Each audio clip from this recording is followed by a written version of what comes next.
السلام عليكم ورحمة الله وبركاته.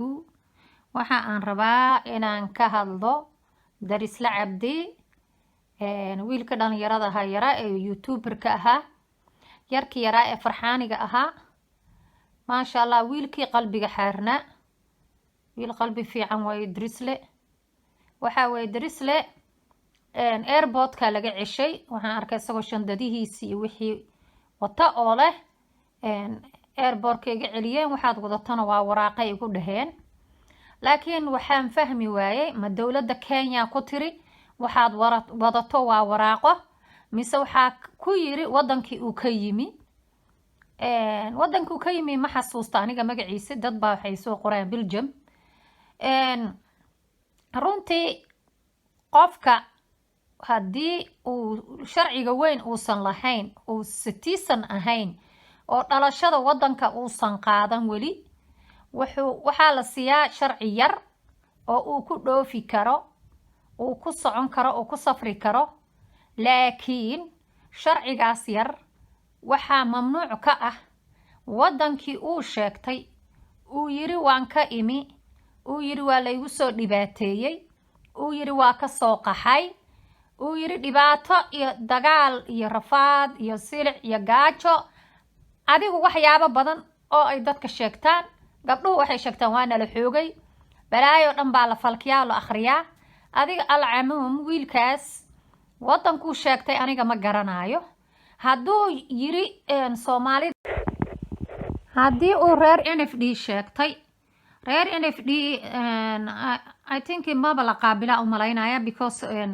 Kenya waa nabad Kenyaan bay malaha I don't know maybe in ay dhibaato sheegtaan xaq siyaasiyan maybe haday sheegtaan politicalka dadkaas waa la qaabilaa anyway de ninkan Kenya uu jooga Soomaaliya ma joogo waay waraaqadihiisa loo diidayaa inuu ku noqdo miyaa la ruufyaamay wiilkan ilaa waa kii Somaliland maraayay waa kii maxaan ku raahdaa DDS maraayay ma aqaan kulay meel uu sheegtay laakiin in la ruufyaamay oo fiidiyoyadiisi loo geeyay meesha immigrantinka maxaan ku raahdaa qaxootiga qaabilsan maybe I don't know kuma dambaabi karo laakiin I don't know sababta waayo ninkan Kenya jooga darisla cabdina ma u malaynayo inuu yahay Soomaalida Kenya waxaan u malaynayaa inuu yahay reer DDS laakiin dabcan reer DDS na ma sheegan karo haddii xaggaasna uusan political sheegan karin inkastoo hadda la qaabilo oromada aad loo qaabilo la qaado oo xataa Soomaaliya gudaheeda laga qaado ay jiraan hay-ado qaada oon soo ogaaday laakiin ma aqaano waxbaa khaldan wiilkan Kenya jooga dabcan Kenyaati ma aha maxaa dhacay sababta maxay tahay sharcigiisa yar oo ku dhoofi karo oo ku aadi karo wadamada kale waay loogu diiday inuu ku noqdo waxba noolama fasirin dad kala meelaha hadlaaya u jeednaa asaga kaliya wuxuu sheegay waraaqadahaaga waraaqo kaliya way yiri waxaad wadatida la igu yiri intaasaan aniga ka maqlay isagoo dhahaaya laakiin wax oo fasiraad kale ama ka haysano laakiin inuu soo fasiro waxa ay dhaheen Kenya miyaa haysato oo qabsatay mise waxa qabsaday dawladii uu isaga ka yimi waa in la kala sheego marka haddii dawladii uu ka yimi ay qabsatay waa la ruufyaamay u malaynaa wiilkan miskiinka ah waa la ruufyaamay cid baa fiidiyoyadiisii marka uu maray Somaliland iyo maxaan ku raahdaa dawlad deegaanka Soomaalida cid baa midha ruufyaantay oo u geysay fiidiyoyadiisii dawladda Belgium miyaa ma aqaan wadanka uu joogay qolada qaxootiga qaabilsan immigrantinka marka I don't know runtii ilaahay wixii dambi ah naga cafiyo daniga ma fiicna laakiin Soomaalida way isruufyaamaan Soomaalida waxaa ku jira dad xun oo aad iyo aad u xun kulliga nadiif ma nihin mujtamacu hadduu badan yahay qof xun iyo qof wanaagsan baa laga helaa dad bilaa damiir ah, dad bilaa dhiig ah ayaa ku jira dadka. waxaa weeye waa la isrufyaamaa, waa la is sheegaa.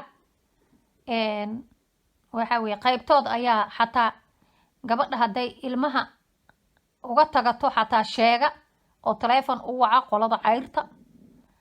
qaar baa maxaan ku rahdaa gabadha iyo ninka hadday kala tag qoran yihiin uu usoo galgalaya ay mid aragto ama nin uu arko uu sheegi. dad badanaa waxaasoo dhan ay ku dhaceen ayaa jirta. marka soomaalidii hore aad naqaanay ma aha. dad waxaa weye samaan ku dhacay, sabaan baa ku dhacay. marka wiilkaa in la rufyaamay iyo in Kenya haysato iyo in wadankii uu ka yimi uu haysto oo la rufyaamay, labadaa waa mid.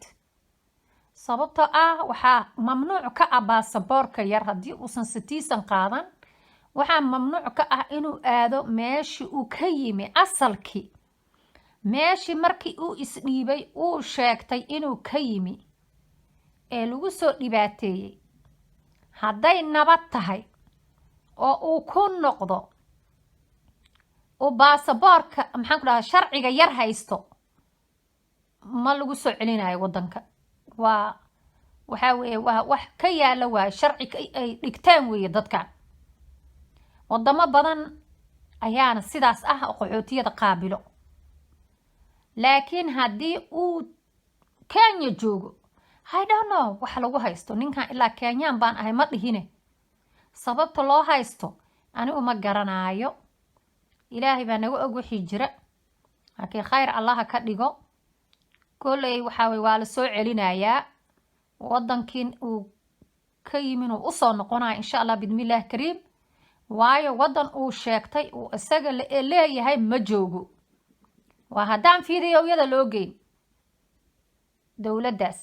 laakiin hadda wuxuu joogaa wadan kale oo Kenya la yiraahdo. isaguna waa Soomaali, Kenyaan ma aha. soomaalida dhulka Kenya haysatana ma aha.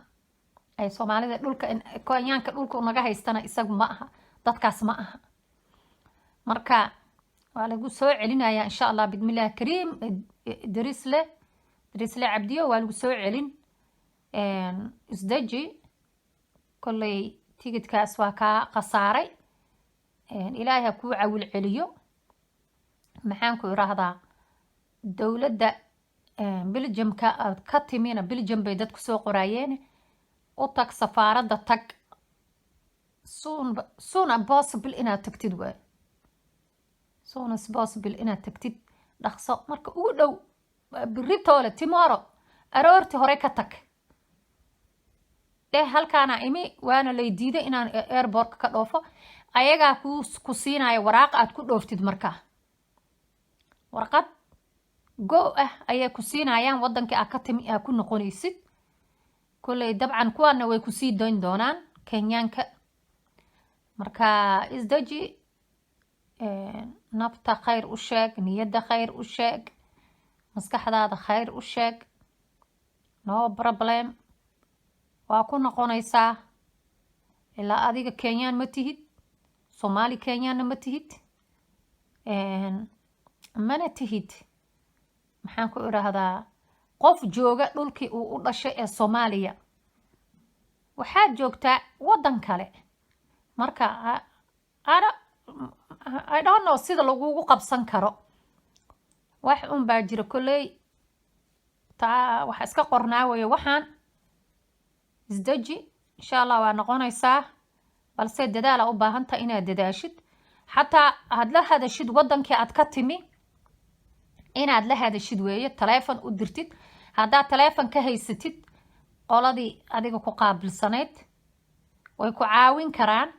dad hadday kuu joogaan saaxiibo ah xataa wadankii Belgiumkii aad ka tagtay, dadkaas way kuugu tegi karaan dowladii Belgiumka iyo xaafadii aad deganeed adresskaaga iyo sharciyadaada kulli haddaa u sheegtid waa lagu soo celin karaa.